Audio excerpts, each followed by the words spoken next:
আগন্তুক 730 দিনত শনি প্ৰদান কৰিব অধিক টকা পইচা।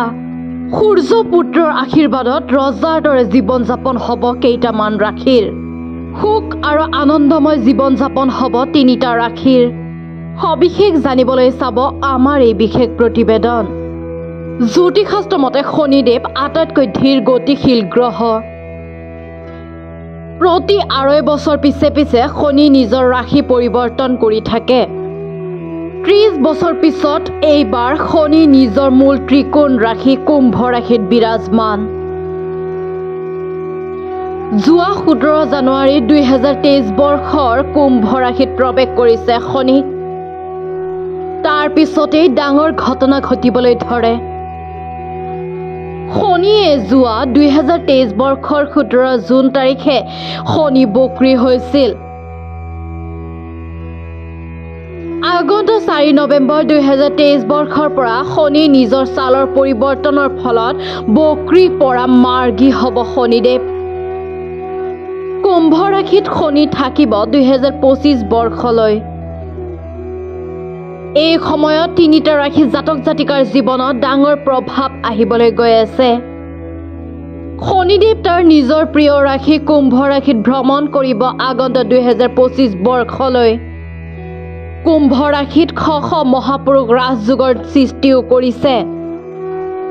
আহক জানি লওঁ এই শুভ যোগৰ ফলত কোনকেইটা ৰাশিৰ জীৱনত ভাল প্ৰভাৱ পৰিবলৈ গৈ আছে। প্ৰথমে হ'ল কুম্ভ ৰাশি। শ মহা ৰাজযোগৰ ফলত এই ৰাশিৰ ব্যক্তিসকলৰ জীৱনত ভাল প্ৰভাৱ পৰিবলৈ গৈ আছে। মান সন্মান প্ৰতিষ্ঠিত হ'ব। প্ৰতিটো কামতেই জীৱন সংগীৰ সঠিকভাৱে সাহায্য লাভ কৰিব এই ৰাশিৰ জাতক জাতিকাসকলে। আইন আদালতৰ মামলাৰ পৰা মুক্তি লাভ কৰিব।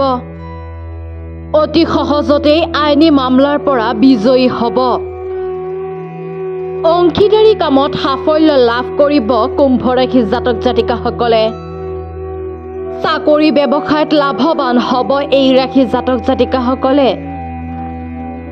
কুম্ভ ৰাশিৰ 12তম ঘৰত শনি প্ৰৱেশ কৰাৰ ফলত টকা পইচাৰ সমস্যা নহয়।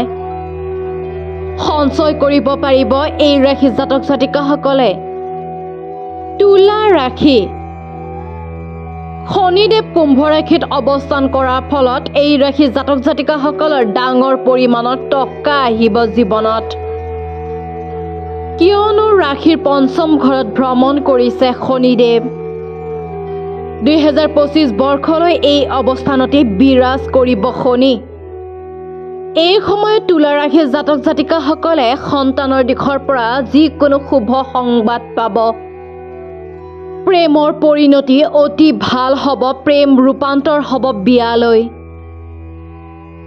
এই ৰাশিৰ জাতক জাতিকাসকলে শ্বেয়াৰ মাৰ্কেট লটাৰীত বিশেষভাৱে নজৰ দিব। হঠাৎ টকা আহিব তুলা ৰাশিৰ জাতক জাতিকাসকলৰ। ৰাশিৰ চতুৰ্থ ঘৰৰ স্বামী শনিদেৱ বিৰাজমান কৰাৰ ফলত শুভ ফল পাব এই ৰাশিৰ জাতক জাতিকাসকলে। এই সময়ত তুলা ৰাশিৰ ব্যক্তিসকলে গাড়ী মাটি কিনিব পাৰিব। পৈতৃক সম্পত্তি পাব হাতৰ মুঠিত। মিথুন ৰাশি।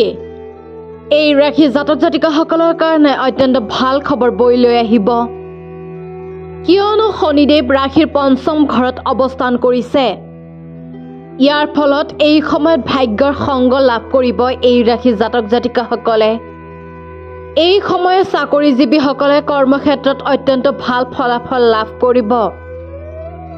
মিথুন ৰাশিৰ জাতক জাতিকাসকলৰ পদোন্নতি হ'ব পাৰে। দেশ বিদেশ যাত্ৰা কৰিব পাৰে এই ৰাশিৰ জাতক জাতিকাসকলে। যিসকল শিক্ষাৰ্থীয়ে প্ৰতিযোগিতামূলক পৰীক্ষাত অংশগ্ৰহণ কৰিছে তেওঁলোকে ভাল ফল লাভ কৰিব। সময় অত্যন্ত ভাল যাব মিথুন ৰাশিৰ জাতক জাতিকাসকলৰ। যিকোনো পৰীক্ষাত অত্যন্ত ভালভাৱে উত্তীৰ্ণ হ'ব পাৰিব।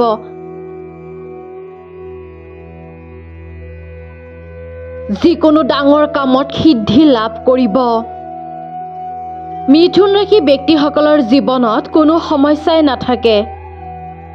এয়ে আছিল আজি ৰাশিকেইটাৰ বিষয়ে ক'বলগীয়া বিশেষ কিছু কথা। নিউজ ডেস্ক নাও লাইভ।